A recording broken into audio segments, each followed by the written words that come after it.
Naman pong ito ay pinapakuluan siya ng kalahating oras at ang pinakuluan or ang decoction ay ginagamit. Click the notification bell para naman maging updated ka sa aking mga latest video uploads.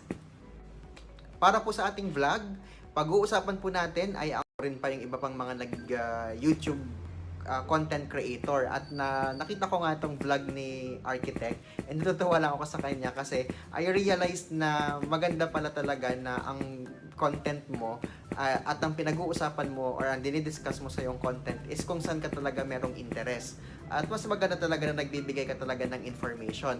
Yun po ang dahilan kung bakit nais ko pong i-discuss ang MX3. So, sisimulan po natin sa vlog na to na magsisimula tayo na magturo or magbigay ng mga impormasyon tungkol sa mga iniinom ninyong gamot. Kaya bigyan niyo po ako ng ideya kung gusto ba ninyo yung ganitong klaseng content, mag-comment lang po kayo sa baba or mag-suggest din kayo ng iba pang mga gamot na gusto po nating gawa ng review. So, ayun. So, pero bago po muna tayo magsimula ng ating pong usapan tungkol sa food supplement na MX3, nais ko po munang ipaalala sa aking mga viewers at taga-subaybay na ang video content or ang video na ito ay wala po akong ini-endorso na kahit na anumang food supplement. Ang intensyon lang po ng video na ito ay upang magbigay ng kaalaman at impormasyon sa aking mga manonood. Simulan na po natin. So, saan nga po ba nagmula ang kapsula ng MX3? So, ang MX3 po ay nagmula po sa isang halaman na kung tawagin po ay Garcinia mangustana santone.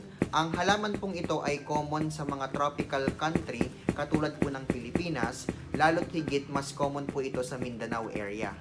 Bago pa po maging food supplement ang Garcinia mangustana santone, ang dati pong gamit ng halaman pong ito ay pinapakuluan siya ng kalahating oras at ang pinakuluan or ang decoction ay ginagamit pong lunas sa pagtatae. Pero dahil nga po nagkaroon po ng